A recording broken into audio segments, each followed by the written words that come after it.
कुछ अनुभाग पूर्व हमने आप सबों को एक विषय बताया था कि सर्प की हत्या से संतान के ऊपर बहुत नकारात्मक प्रभाव पड़ता है और संतान के होने में या तो समस्या होती है, या तो संतान होकर मर जाती है, या फिर संतान के जीवन में बहुत अधिक समस्याएं आती हैं। तो इस विषय में हमारे कुछ शुभचिंतकों ने कमेंट में भी अपने अपने अनुभव साझा किए कि उनके परिवार में किस प्रकार से सर्प हत्यारों के जीवन में संतान संबंधी बाधाएं आई थीं। और ज्योतिष से जुड़े हुए विद्वानों ने भी बताया कि बृहत्पाराशर होरा शास्त्र में उन्होंने हमारा ध्यान आकृष्ट करवाया, जहाँ सर्प शापाच सुतक्षय इस प्रकार से प्रारब्ध के अनुसार जहाँ पर अलग अलग प्रकार के शाप प्राप्त होते हैं जीव को, वहीं पर सर्प के शाप से होने वाली संतान बाधा का सुतक्षय का वर्णन प्राप्त होता है।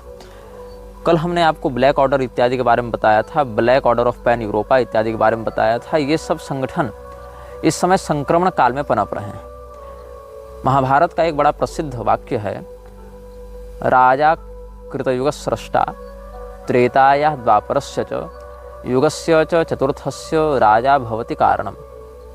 इसका अर्थ है कि राजा ही सत्ययुग का, त्रेता युग का, द्वापर युग का और कलयुग का कारक है। अब ये चारों युग ऐसे तो समय के निश्चित परिमाण में आबद्ध हैं, किंतु यहाँ राजा को काल का कारण क्यों बताया गया, युग का कारण क्यों बताया गया? राजा कालस्य कारणम ऐसा भी कहते हैं, इसीलिए बताया गया क्योंकि राजा अपनी शासन व्यवस्था में धर्म और अधर्म दोनों को प्रोत्साहित कर सकता है। यदि हिरण्यकशिपु जैसा, वेन जैसा शासक हो जावे तो सत्य युग में भी कलयुग के समान उपद्रव कर दे, और अगर विक्रमादित्य इत्यादि के समान शासक हो जावे तो कलयुग में भी सत्ययुग के समान धर्म का विस्तार कर दे। यहाँ तक कि भगवान शंकराचार्य जी के समय राजा सुधर्मा चौहान ने यही कहा था कि इनके अवतरण से, इनके दिग्विजय के परिणाम स्वरूप हमारे राज्य में धर्म की स्थिति वैसी ही हो गई है जैसी सत्ययुग के समय स्वाभाविक रूप से प्रजा में धर्म की व्याप्ति हो गई थी। तो अभी जो संक्रमण काल है, इस समय इतना उपद्रव नहीं होना चाहिए, क्योंकि एक तो कलयुग का जो संध्यामान है वही 36,000 वर्षों का है। मतलब पहले 36,000 वर्ष बीतेंगे तब कलयुग पूरी तरीके से प्रभावी होगा, जिसमें प्रारंभिक 10,000 वर्षों तक तो भगवान जगन्नाथ स्वयं विद्यमान रहेंगे पृथ्वी पर। उसमें अभी 5,125 साल ही बीतते हैं। ये भविष्यमालिका इत्यादि के चक्कर में मत रहना कि 25 में आ रहा है, 26 में आ रहा है, 27 में आ रहा है सतयुग। बार बार कह चुका हूँ, एक ही बात को 50 बार मैं नहीं कहूँगा। सुनना है सुनो, नहीं सुनना है मत सुनो। तुम्हारे कारण हम एक एक व्यक्ति को एक एक बात निजी गाइड बनकर, मेंटर बनकर नहीं समझा सकते हैं। तो फिर भी इतना अधिक उपद्रव एक दो पीढ़ी जाते जाते देखने को मिल रहा है, इतना अधिक पतन, इतना अधिक जो प्रदूषण है सांस्कृतिक रूप से या चारित्रिक रूप से, इसके पीछे यही कारण है कि कोई ऐसी वैश्विक सत्ता को नियंत्रित कर रहा है जो राजा कालस्य कारणम के अनुसार इस संसार को अपने विकृति के आधार पर, अपने मनोमालिन्य और अपने तामसीपने के आधार पर संचालित करके उसको यथाशीघ्र भ्रष्ट करना चाहता है।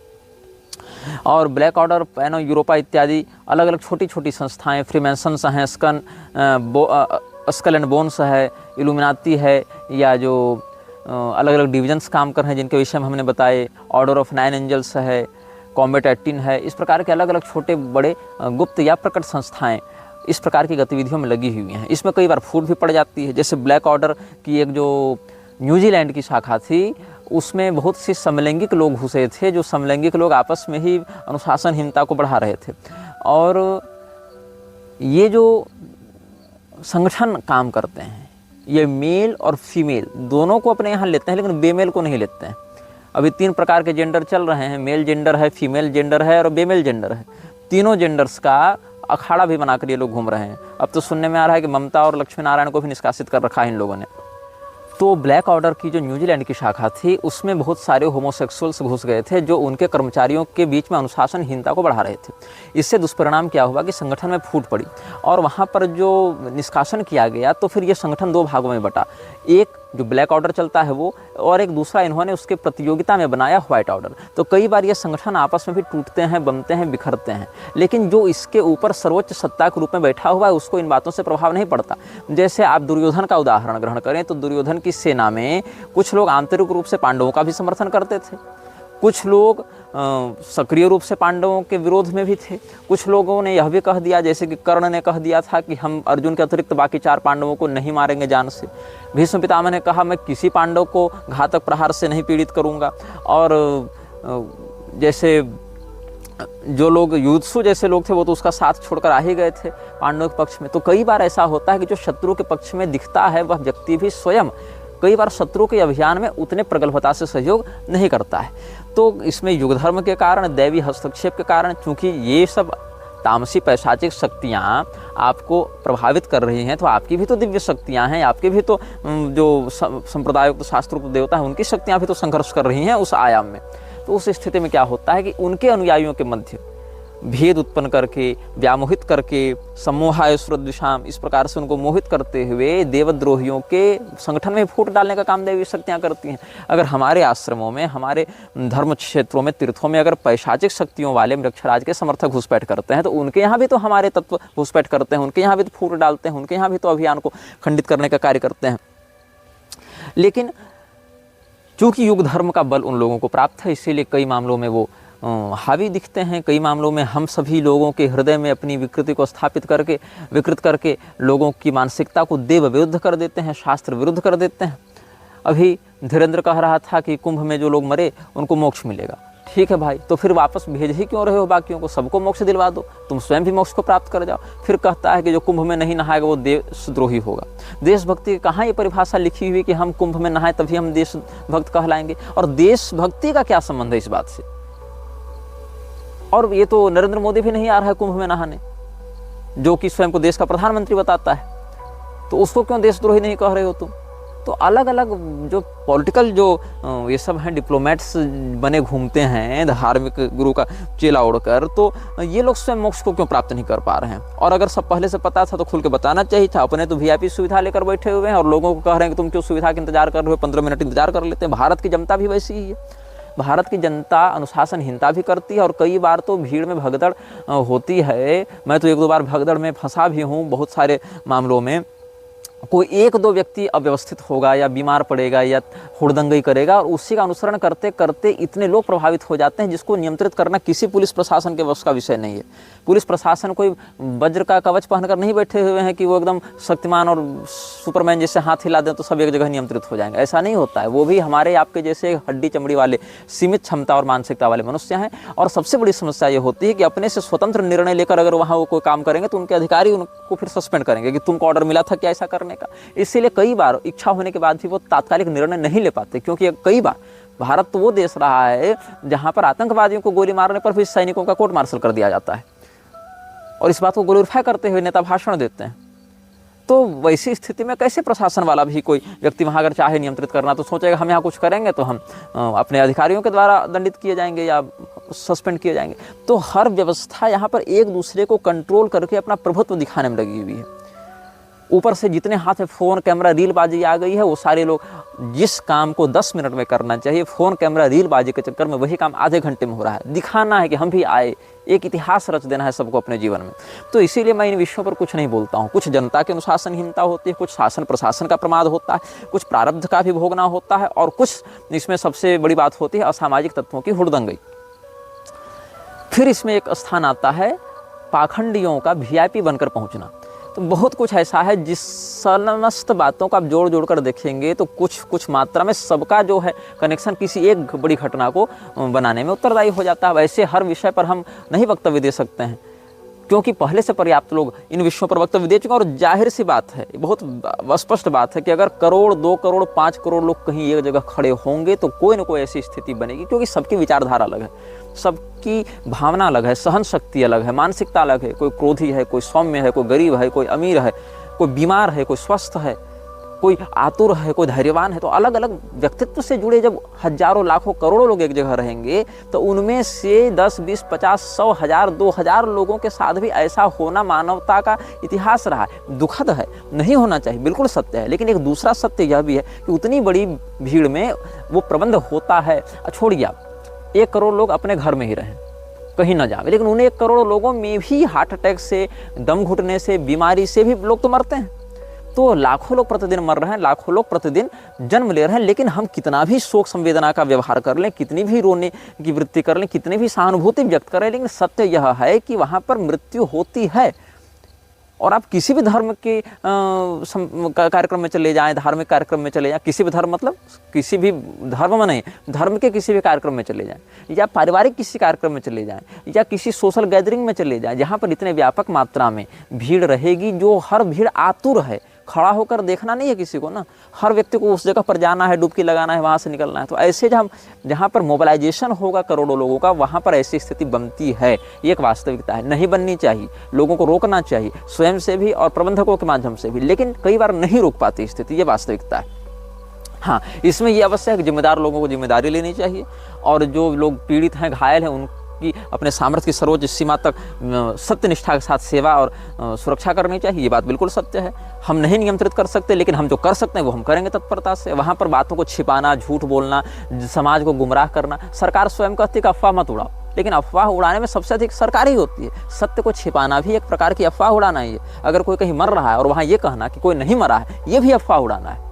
और कोई नहीं मरा है, वहाँ ये कहना कि मर गया है, ये भी अफवाह उड़ाना है। सत्य के विरुद्ध कोई भी कथन अफवाह उड़ाना ही होता है। इसीलिए हम अलग से इन विषयों पर कोई ठोस वक्तव्य देने के पक्षधर नहीं है, क्योंकि भारत की न्यायपालिका तो वो न्यायपालिका हो गई है जो एक्स्ट्रा मैरिटल अफेयर से भी पैदा हुए बच्चे का DNA टेस्ट करने का निषेध करने लगी है।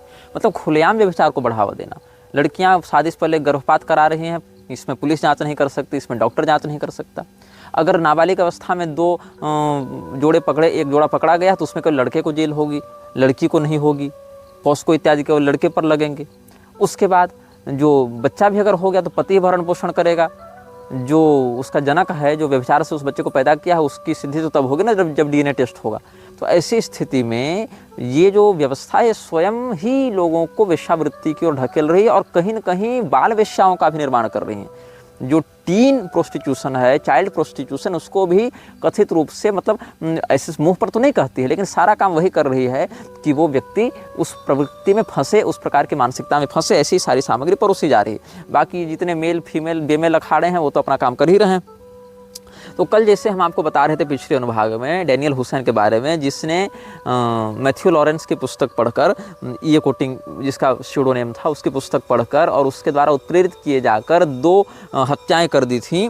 और वो ऑर्पिंगटन कॉलेज का छात्र रहा था, मतलब कोई अनपढ़ नहीं था, छात्र था, लेकिन फिर भी उसने लूसीफर और बेलत से 2 एग्रीमेंट किए थे। लूसीफर से एग्रीमेंट किया था, खून से पैक्ट साइन किया था कि मैं तुम्हारे लिए ये सब लड़कियों की बलि दूंगा तो तुम मुझे जैकपॉट लॉटरी जितवाना। और बेलत से ये उसने लिया था पैक्ट बनाकर वचन कि तुम मेरे कॉलेज में पढ़ने वाली किसी अमुक लड़की को मेरे प्यार में फंसाना। तो वशीकरण करने के लिए और पैसे और दौलत औरत के चक्कर में इसने 2 हत्याएँ कर दी और डेमोनिक रिचुअल्स को ग्लोरीफाई किया, उसको जनरलाइज करके इसने किया।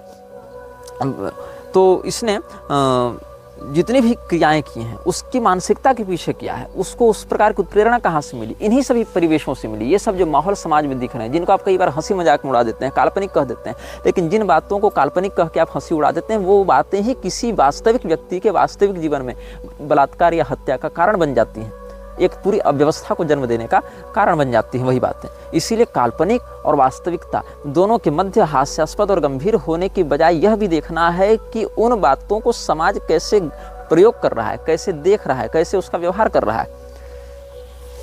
अब हम आपको एक बताएंगे जो बहुत सारे लोग कमेंट में भी कर रहे थे, हमारे साथ परामर्श और परिचर्चा कर रहे थे। एक है पुस्तक जो विश्व की सबसे बड़ी मैन्युस्क्रिप्ट के नाम से भी प्रसिद्ध है, कोडेक्स गीगस। तो कोडेक्स गीगस विश्व की सबसे बड़ी मैन्युस्क्रिप्ट, प्रिजर्व्ड मैन्युस्क्रिप्ट के रूप से प्रसिद्ध है। और अभी स्वीडन के स्टॉकहोम में, ये जो नेशनल लाइब्रेरी ऑफ स्वीडन है स्टॉकहोम में, वहाँ पर इसको पब्लिक डिस्प्ले के लिए रखा गया है।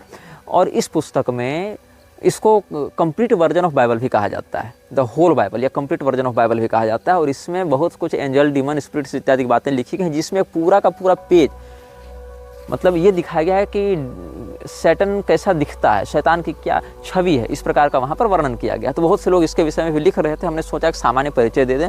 ऐसे इस विषय पर हम अधिक नहीं वार्ता करेंगे, आज हम इस विषय को लगभग संपूर्णता की ओर ले जाएंगे। बहुत कुछ ऐसी शक्तियाँ हैं जिसके विषय में ये लोग उपासना करते हैं। जैसे एक एगैरिस है जो 31 पिशाच वाहिनियों का नायक है, और ये लोगों के व्यक्तित्व का ही विनाश करता है। जैसे कोई बहुत प्रसिद्ध व्यक्ति, उसको अचानक से पागल बना देना, अचानक से उसको मैनिया के अटैक्स लाना, अचानक से उसको इस प्रकार के उन्माद से युक्त कर देना कि वो व्यक्ति अपने होशो हवास में न रहे, कैमरे के सामने ऐसी अजीबोगरीब हरकत करने लगे कि उसकी बनी बनाई छवि समाप्त हो जाए। फिर बैलन नाम का एक पिशाच इनके द्वारा पूजित होता है, जो 40 पिशाच वाहिनियों का नायक होता है।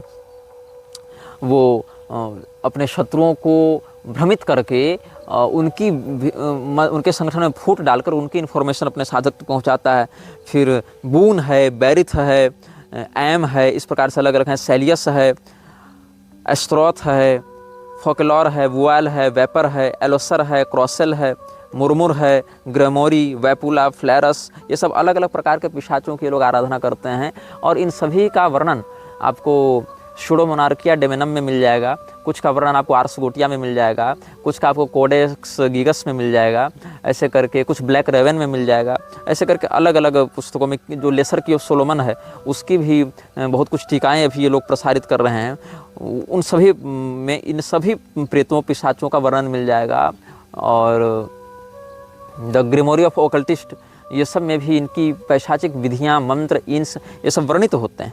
तो हम आपको अधिक तो नहीं बताएंगे इनके विषय में, क्योंकि वो विषय अधिक प्रकाश नहीं है। जितने 4-5-10 प्रधान का हमको वर्णन करना था उनका हमने कर दिया। एक इसमें ये लोग अपने शत्रुओं को मारने के लिए एक बड़े प्रसिद्ध पिशाच का आवाहन करते हैं जिसका नाम है वलाक। और इस वलाक को बहुत क्रूर माना गया है। ऐसे दिखने में सौम्य होता है, बच्चे के समान दिखता है, डबल हेडेड ड्रैगन पर बैठता है, सर्पेंट पर बैठता है। लेकिन वलाक को बुलाने वाला जो है, इसका जो आराधन विधान है, आवाहन विधान है, वो सूडोमोनार्किया डेमेनम में भी मिलता है। तो वहाँ पर जो इसको बुलाने की विधि दी गई, वहाँ स्पष्ट कहते हैं कि जो इसको बुलाता है वो पहले 3 से 4 दिन का उपवास रखता है। 3 से 4 दिन उपवास रखेगा, इनपुट कुछ नहीं, आउटपुट पूरा, इसका पूरा पेट साफ होना चाहिए, चाहे जमाल गोटा खा के करे। 4 दिन भोजन ग्रहण नहीं करेगा। 4 दिन ये केवल मलमूत्र का परित्याग करके अपने शरीर को अधिक से अधिक शुद्ध बनाने का प्रयास करेगा। उसके बाद एक सर्कल बनाकर, जो अंगूठी हमने बताई थी, चांदी की अंगूठी अपनी उंगली में धारण करके इसका आवाहन करने का ये सब विधान बताते हैं। इसके मंत्र और विधान पर हम अधिक नहीं जाएंगे, क्योंकि वैलाग बहुत जल्दी सक्रिय होता है और कम प्रबंध में भी, कम कंसंट्रेशन में भी या कम रिचुअल्स में भी ये पहुंच जाता है अपने उपासक के पास। क्यों? क्योंकि ये उपासक को स्वयं तलाशता है ताकि उसके ऊपर ये पोसेशन कर सके और उसको अपना गुलाम बना सके।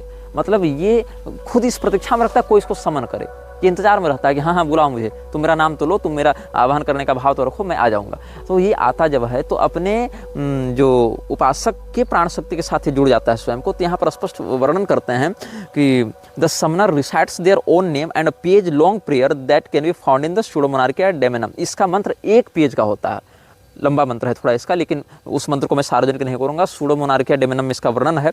और इफ डन करेक्टली वलाक should appear within the circle to offer all kind of hidden knowledge. और बहुत कुछ ये बताता है अपने उपासक को, लेकिन इसको कंट्रोल करना बड़ा कठिन होता है। There strong chance he will make good on his offer to considering he has 30 legions of demons under his command. लेकिन ये जो है अपने उपासक को बहुत भटकाता है, अपने साधक के साथ पैक्ट पर पैक्ट बनाता है, धीरे धीरे करके उसको इतना घुमाता है कि उसका उपासक इतना भ्रमित हो जाता है कि वो अपना वास्तविक उद्देश्य भूल जाता है, अपना पता भूल जाता है, अपना नाम भूल जाता है, वो ये भूल जाता है कि मैं कौन हूँ। और धीरे धीरे शरीर तो इसका होता है लेकिन कंट्रोल वलाक का बन जाता है। तो it's important to note that this method also ties the medicine to the circle and living it will reportedly make them feel weak and ill, drive its victims into committing suicide and murder. और सामान्यतया जिस circle में इसका उपासक होता है उसके बाहर किसी अन्य सर्कल में वलाक को बुलाता है, और दोनों सर्कल जुड़े होते हैं। इसलिए जब तक वलाक वहाँ रहेगा तब तक ये भी यहाँ पर रहेगा। अगर ये सर्कल छोड़ता है तो ये बीमार पड़ेगा या बहुत अधिक डिप्रेशन और मानसिक रूप से थक जाएगा, इस प्रकार की विकृतियाँ आ जाएंगी इसके जीवन में। और अगर इससे कनेक्शन बना लिया तो कई बार अगर इसकी मानसिकता कमज़ोर है तो वलाक इसको मर्डर करने के लिए या सुसाइड करने के लिए प्रेरित करता है। मतलब वो पूरी की पूरी बलि लेता है, या तो इसके माध्यम से किसी को मरवा देगा या स्वयं भी इसको अपने आप को मारने के लिए उकसाएगा। तो वलाक जो है वो बहुत जल्दी आकृष्ट होने वाला पिशाच है, जिसको मृक्षराज के अनुयायी बुलाते हैं, लेकिन बड़ी सावधानी से बुलाते हैं। और सामान्यतया इसका प्रयोग शत्रुनाश के लिए ये लोग करते हैं, या फिर किसी ऐसे विषय की जानकारी के लिए करते हैं जो इनके ही संगठन के किसी और व्यक्ति के पास हो और वो इसको न दे रहा हो। तो मतलब अपने ही सर्वर में ये इंट्रूडर के लिए वलाक को प्रेरित करते हैं। अब इसके बाद एक पिशाच का हम वर्णन आपके समक्ष करेंगे। ये अंतिम पिशाच होगा इस श्रृंखला में। ऐसे तो लगभग हमारे पास 100 से अधिक पिशाचों की पद्धतियाँ और ये सब कुछ वर्णित हैं, प्राप्त हैं, और हमने उनका अध्ययन भी किया है, लेकिन वो सबों के विषय में जानना आपके लिए आवश्यक नहीं है। हमने बस वर्तमान में 19-20 अनुभागों तक आपको बस ये सब इसलिए बता दिया ताकि आप विषय समझें कि मैं किन किन तत्वों के विषय में बात करने जा रहा हूँ। इसके बाद हम आपको बहुत कुछ बताएंगे ऐसे लोगों के बारे में जो अभी जीवित हैं, जो सत्ता को नियंत्रित कर रहे हैं, जो इनसे पहले नियंत्रित कर रहे थे, जिनको आप आदर्श के रूप में देखते हैं, जिन संस्थाओं को बड़ा ह्यूमैनिटेरियन या फिलैंथ्रोपिस्ट के रूप में देखा जाता है, उनके विषय में भी हम चर्चा करेंगे। तो एक पिशाच का नाम है वाइन, और ये पिशाच जो है ये आपके रहस्यों को सुरक्षित रखता है। मतलब ये एक कवर बनाता है, प्रोटेक्टिव लेयर बनाता है, ताकि दूसरा व्यक्ति आपके अंतर्मन में ताक झांक न कर सके या आपके रहस्यों को न जान सके, अथवा जो दूसरे व्यक्ति के रहस्य हैं वो आप तक पहुंचाकर आपकी योजना को और सुदृढ़ बनाने का यह कार्य करता है। तो दूसरे जो साधक हैं, उपासक हैं, वो दुर्भावना के कारण आपको क्षति न पहुंचा सकें, आपके रहस्य न जान सकें, आपकी योजनाएं न जान सकें, इस प्रकार का भी ये काम करता है। और दूसरे जो विचेज हैं या जो दूसरे डीमन समनर्स हैं उनके द्वारा आपको नुकसान न पहुंचाई जाए, इसके लिए भी करता है। यहाँ तक कि अगर म्लेच्छराज का कोई सैनिक युद्ध कर रहा है और युद्ध करने से पहले उसने वाइन से पैक्ट बनाया है, तो युद्ध में वो उसके पराक्रम को बढ़ाने का भी काम करता है, उसको हथियार सप्लाई तक करने का काम करता है। तो इसीलिए बहुत से युद्ध जो म्लेच्छराज के अनुयायियों ने लड़े हैं उसमें कम सेना और कम हथियार होने के बाद भी ऐसी पैशाचिक शक्तियों के सहयोग से वो लोग विजयी होते रहे हैं। अब इसके साथ समस्या क्या है कि ये जब आता है तो जिसके भी विषय में आपको जानना होता है उसके दिमाग से वो बात चुरा कर सीधे आपके दिमाग में डालता है। तो इसको दोनों का एक्सेस चाहिए, एक तो होस्ट का एक्सेस चाहिए और दूसरा विक्टिम का एक्सेस चाहिए। अब विक्टिम के दिमाग में घुस गया क्योंकि आपने उसको प्रेरित किया, लेकिन उसके डाटा को ट्रांसफ़र करना है होस्ट के दिमाग में। मतलब ये बोलकर आपको समझाएगा नहीं, ये direct data to data transfer करेगा, केबल बन जाएगा ये। तो ये एक सर्वर से होस्ट के दिमाग से ये विक्टिम के दिमाग तक जुड़ेगा और विक्टिम के दिमाग से जानकारी निकाल के होस्ट के दिमाग में डालेगा। तो दोनों दिमाग का इसके पास एक्सेस होना चाहिए, और वही समस्या होती है। क्योंकि जब ये देखता है इसके दिमाग में इतने सारे रहस्य छिपे हैं, इसके दिमाग में इतने सारे रहस्य छिपे हैं, तो वो एक दूसरा पैक्ट बनाता है विक्टिम के साथ कि देखो वो जो है तुम्हारे दिमाग के बारे में जानना चाहता है, तो हम बताएं कि न बताएं। वो फिर नीलामी करेगा कि दोनों में से मेरा वफादार कौन बनेगा, मेरी आराधना कौन करेगा, मुझे ज़्यादा कीमत कौन देगा इस जानकारी की, क्योंकि वो सुरक्षा भी करता है और वो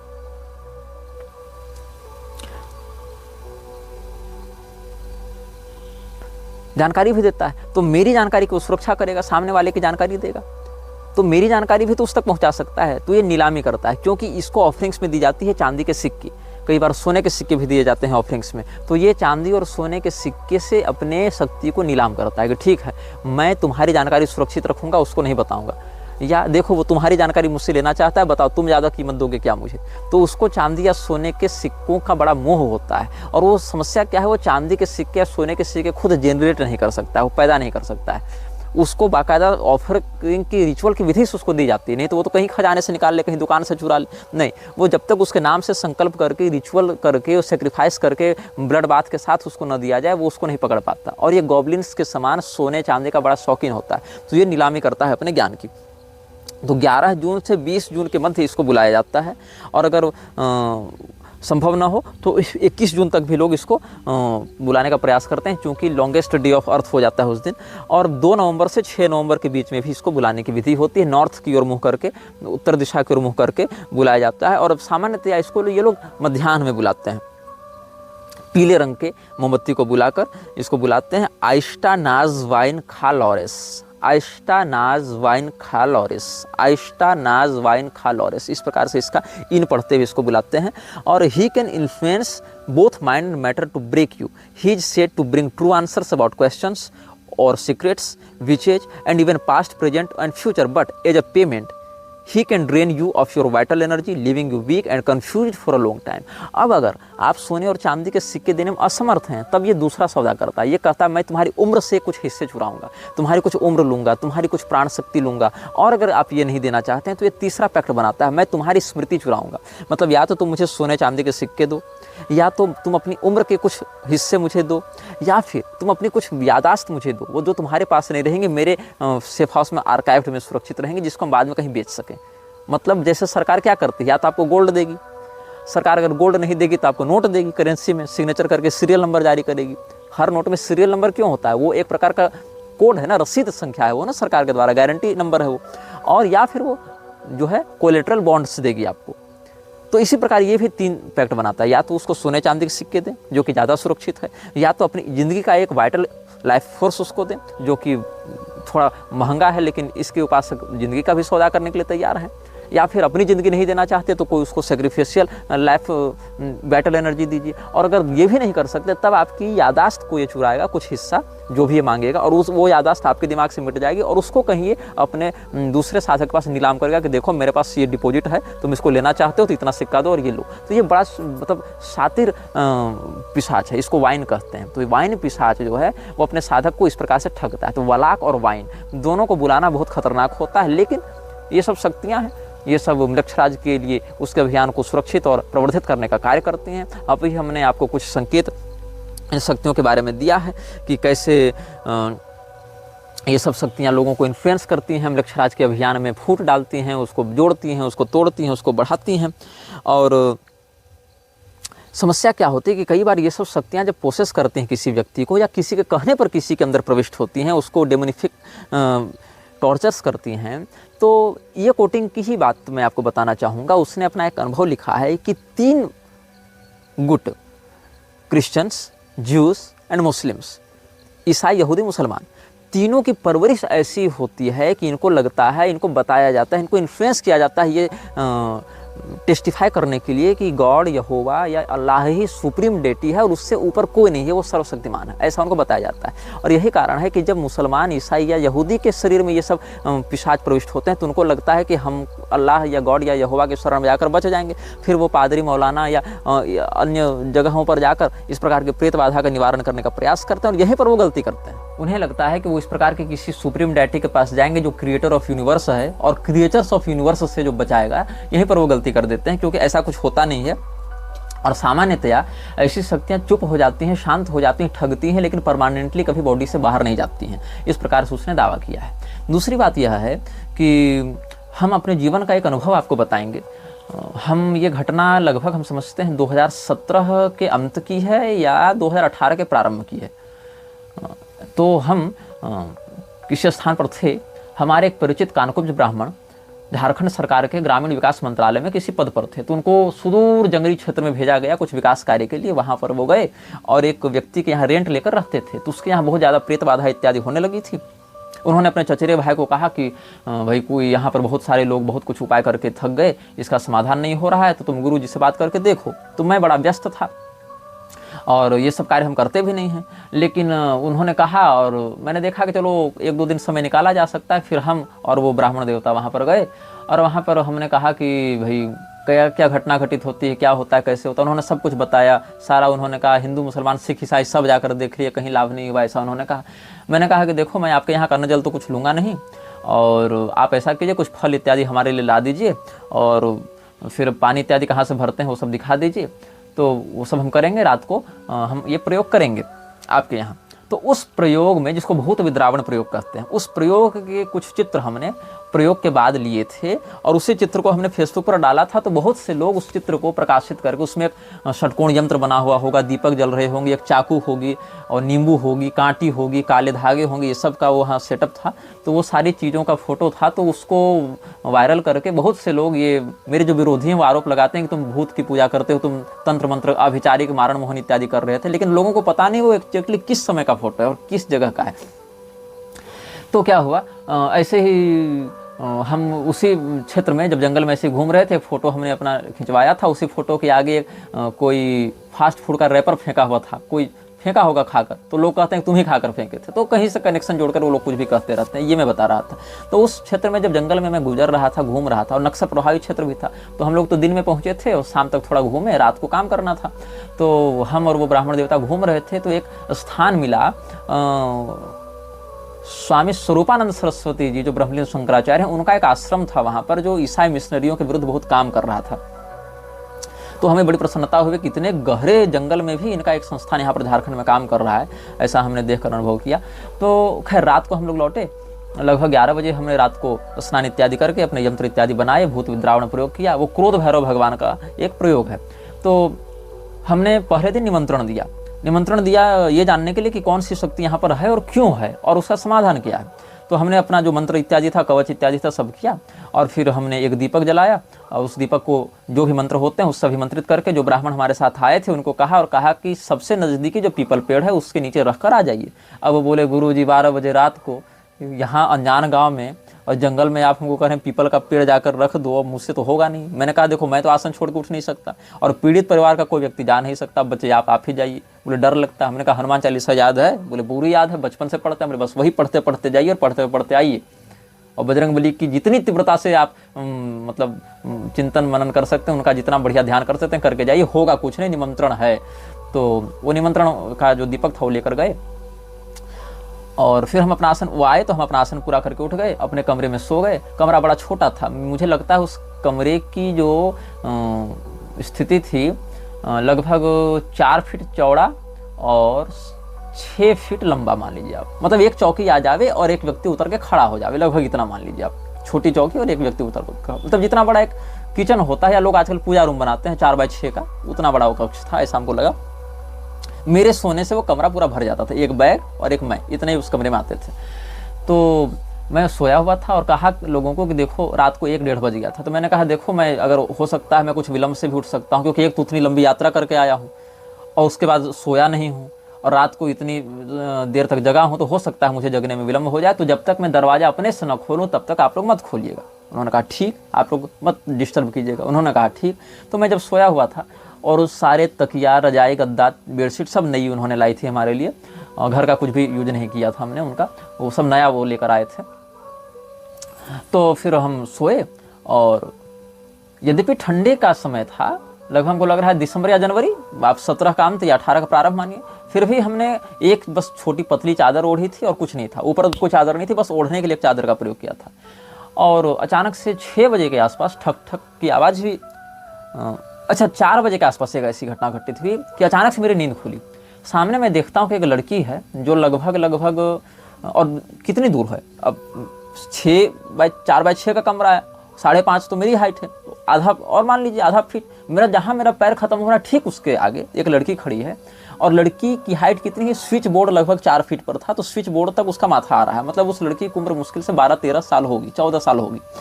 उसके ठीक सामने एक छोटा बच्चा भी है और वो दोनों किसी दिशा विशेष की ओर देख रहे हैं।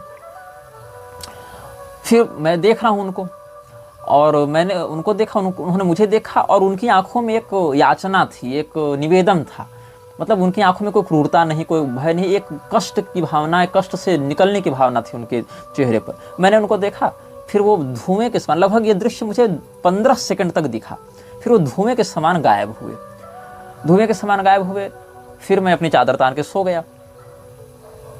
अच्छा इसके 2 घंटे के बाद 6 बजे दस्तक हुई दरवाजे पर, हम उठे, दरवाज़ा खोले तो लोगों ने कहा गुरुजी आप नहीं उठे। तो हमको लगा कि भाई गुरुजी को क्या हो गया, तो आपको उठा दिया हमने, गलती किया क्या? मैंने कहा देखिए गलती नहीं की, अच्छी बात है उठा दिया, सुबह हो ही गई थी ऐसे भी। लेकिन जब मैं पीछे मुड़ा तो जो ब्राह्मण मेरे साथ गए थे बोले आपकी पीठ में क्या हुआ है? तो मैंने कहा पीठ में क्या हुआ है? तो ऐनक दिखाए वो वैसे करके, तो ठीक से गर्दन झुकाते नहीं बना, मोड़ते नहीं बना, तो उन्होंने मोबाइल से फ़ोटो खींच कर दिखाया। वो फ़ोटो अभी भी मेरे फ़ोन में होगा। फ़ोटो खींचकर उन्होंने दिखाया, ऐसा लगता था जैसे किसी ने नाखून से पूरी पीठ पर ऐसे निशान किया हुआ है। वो फ़ोटो होगा मेरे फ़ोन में, खोजने पर मिल जाएगा। लेकिन वो 2018 की फ़ोटो है, तो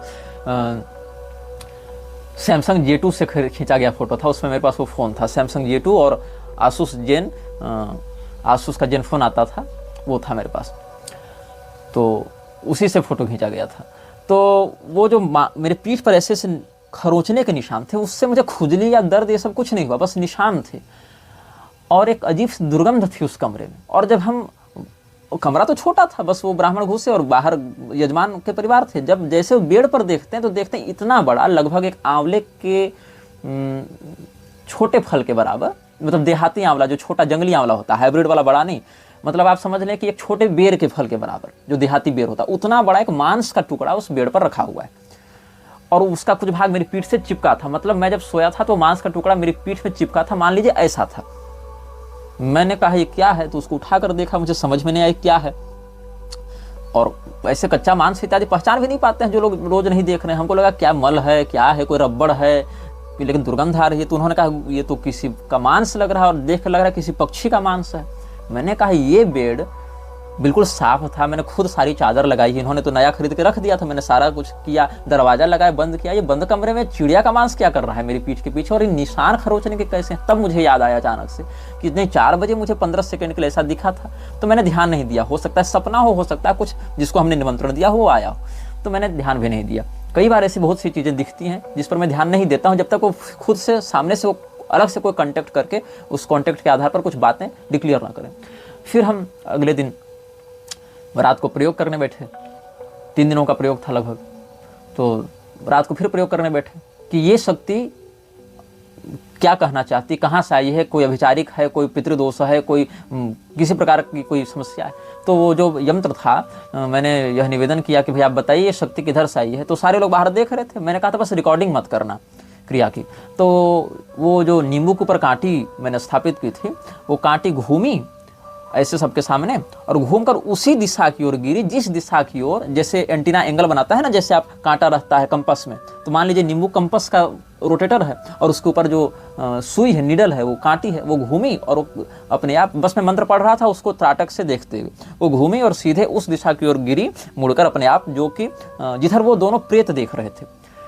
तो फिर मैंने नेत्र बंद किए और उधर जो वो जो मंत्र था जिसका मैं प्रयोग कर रहा था उधर से देखा और कहा कि देखिए मुझे ऐसा दिख रहा है कि जिस दिशा की ओर ये कांटी सिग्नल दे रही है उस दिशा की ओर एक ऐसे व्यक्ति का घर है जो बाएं पैर से लंगड़ा है और लंगड़ाते हुए चल रहा है और एक लड़की का बाल पकड़कर वो खींच रहा है, ऐसा मुझे दिख रहा है।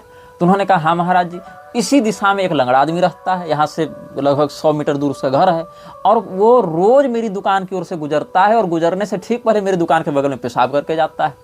इसके लोग लेकर कई बार झगड़ा हुआ है उससे और वो कुछ कुछ करता भी है। और वो जो जिसका वो बाल पकड़ के खींच रहा है वो मेरी बेटी है। मैंने कहा बेटी है कैसे? तो ऐसे कि उसकी एक बेटी, जजमान के परिवार की एक बेटी स्कूल पढ़ने के लिए गई हुई थी और वो रेलवे क्रॉसिंग में कट के मरी थी। और वो जब मरी थी तो सबसे पहले, जब परिवार वाले तो बाद में गए, लेकिन उसकी लाश के पास वही व्यक्ति खड़ा था जिस लंगड़े व्यक्ति के बारे में हम बता रहे हैं। तो हो न हो उसी ने मेरी बेटी की आत्मा को शायद कैद करके अधोगति में कुछ डाल के रखा होगा किसी शक्ति का प्रयोग करके, और वही पीड़ित करवा रहा है। मैंने कहा अच्छा आपकी बेटी कैसी दिखती थी? तो बताया ऐसी दिखती थी। मैंने कहा अरे ये तो कल रात को 4 बजे आई थी, मेरी आंखों के सामने खड़ी थी। वो रोने लगा पूरा परिवार को, कुछ कीजिए। मैंने कहा देखो ऐसा है कि हम सुरक्षा के लिए, अब मुझे सलाह देने मत आना कि आपको गीता करनी चाहिए थी, भागवत करनी चाहिए थी, उस बच्ची को छुड़ाना चाहिए था। ये सब चीज़ें ऐसे काम नहीं करते हैं सीधे सीधे। जो पद्धति है तुमसे बेहतर हम जान रहे हैं, तुमसे ज़्यादा घुसे हुए हैं इस चीज़ में, इसलिए अनावश्यक सलाह देने मत आना कि आपको यह करना चाहिए था, वो करना चाहिए था। तो वहाँ की जो स्थिति थी और जो बातें थी, मैंने कहा देखो मैं उसका चेहरा नहीं देख पा रहा हूँ उस लंगड़े व्यक्ति का, क्योंकि वो भी तो जैमर लगा के रहता है ना। मैं जितना अभी यहाँ प्रयोग कर सकता हूँ, क्योंकि रोज़ रोज़ का मेरा काम भी नहीं है, इसलिए मैंने कोई अलग से सिद्धि करके नहीं रखी है। तो भगवत कृपा से इतना हमने बता दिया। लेकिन आज से आपको अपने घर में मांस मदिरा का व्यवहार छोड़ना पड़ेगा। यद्यपि आप शूद्र वर्ण से हैं, जाति से तेली जाति के थे वो लोग, लेकिन दुर्वासा साव नाम था उनका, नाम मैंने बता दिया, लेकिन गांव इत्यादि नहीं बताऊंगा। तो मैंने कहा कि दुर्वासा जी देखिए आपको मांस मदिरा इत्यादि छोड़ना पड़ेगा और लहसुन प्याज खा सकते हैं, क्योंकि आप शूद्र वर्ण से हैं तो उतना प्रतिबंध आपके लिए नहीं होगा, लेकिन मांस मदिरा मत सेवन कीजिएगा। और मैं भी सुदर्शन भगवान का एक प्रयोग आपके यहाँ कर दे रहा हूँ और सात्विक प्रयोग ही हम लोग करते हैं, और जिस दिन आप मांस मदिरा का सेवन कीजिएगा उसी दिन से आपकी समस्या फिर से शुरू होगी, ये बता दे रहा हूँ। जब तक नहीं कीजिएगा तब तक कोई समस्या नहीं होगी। उन्होंने कहा ठीक है।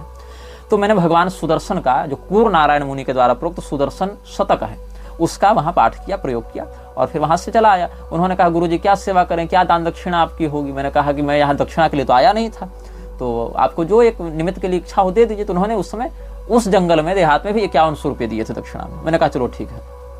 फिर हम आ गए और 1 महीने तक सब ठीक रहा, कुछ भी समस्या नहीं हुई, सारे लोग प्रसन्नता से समृद्धता से रहे। 1 महीने के बाद उस घर में उसका दामाद आया।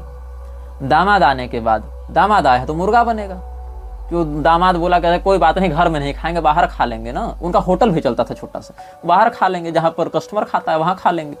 लेकिन परिवार का तो वो सदस्य था, खा के तो घुसेगा उसी घर में ना, सोएगा तो उसी घर में ना, जंगल में थोड़े सोएगा। कस्टमर खाकर घर में थोड़े सो रहा है, वो खाया, घर में सोया और अगले दिन से फिर समस्या प्रारंभ हो गई। उन्होंने फिर फोन करवाया, ऐसा ऐसा हो रहा है। मैंने कहा कि आपने नियम तोड़ा है, वचन तोड़ा है, इसीलिए हो रहा होगा। बोले हाँ वचन तोड़ा, ऐसा हुआ। दामाद खाए थे, दामाद तो मेरे घर के नहीं। हम बोले अरे भैया छोड़ दो, रहने दो, अब आगे नहीं समझाएंगे। हमसे जितना संभव था भैया हमने अपना काम छोड़कर तुम्हारे लिए किया, इससे आगे हम नहीं कर सकते हैं। तो कई बार मेरे जीवन में ऐसी घटनाएं घटित हुई, अनुभव हुए, ये तो मेरे हुए। बहुत से लोग जो प्रत्यक्षतः ऐसी क्रियाओं में ही जीवन भर लगे रहते हैं, उनको और भी बहुत से अनुभव होते हैं, दैवीय और आसुरी दोनों संपदाओं से संबंधित। आगे के अनुभागों में हम और विशेष करके इन विषयों पर प्रकाश डालेंगे।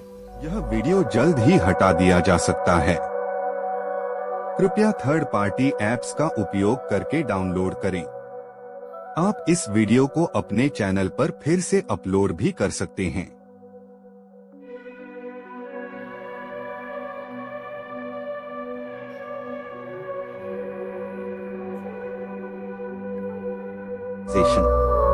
This video may get deleted soon. Please download using third-party apps. You may also re-upload this video on your channels. Thank you.